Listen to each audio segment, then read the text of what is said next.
हाय, कशा आहात तुम्ही सगळेजण? तर मी इथे आता नाश्त्यासाठी पोहे बनवते। सकाळी टिफिनला चपाती भाजी झाली होती आणि दक्षला मला पोहे द्यायचे होते, तर त्याच्यासाठी मी पोहे बनवत होती। आणि आमचा पण नाश्ता मग ग्रितीचा आणि माझा पण नाश्ता पोह्यांचाच होतो। आणि इथे दुपारी आईकडून दहीवडे आलेले होते, तर मी 2 खाऊन झाले होते, 3 मी दक्षसाठी ठेवले होते आणि दक्ष ते खात होता। मग आणि इथे बघा किती ऊन येतो आमच्याकडे, बापरे खूप ऊन येतो। गरमीत काय होत असेल आमचं, बापरे किती प्रेम। अरे अरे अरे अरे,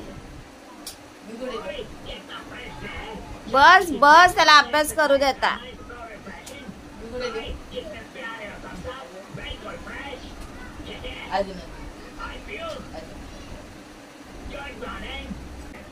बाहेरून ऊन बघ किती येतोय दक्ष। ऊन कुठे? ऊन दाखव, ऊन दाखव, कुठे ऊन?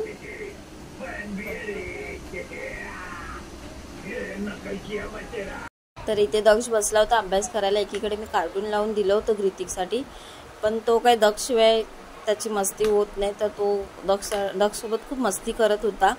इथे काय रोजचीच प्रत्येक घरोघरी असतं हे सगळं।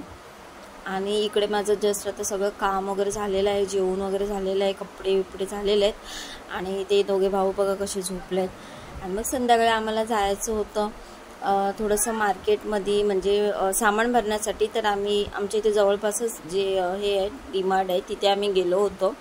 तर तिथे थोडीशी शॉपिंग केली, थोडंसं छान छान कपडे वगैरे होते, तर थोडं आम्हाला सामान वगैरे घ्यायचं होतं। अशा प्रकारे आमचा पूर्ण दिवस आज असंच गेला।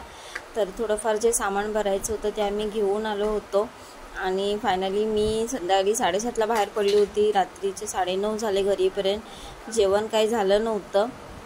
मग येतानाच याचे पप्पा बोलले की मी घेऊन येतो नूडल्स वगैरे, चायनीज नूडल्स। मग ते खाऊन मग आजचा दिवस आमचा असाच गेला आहे।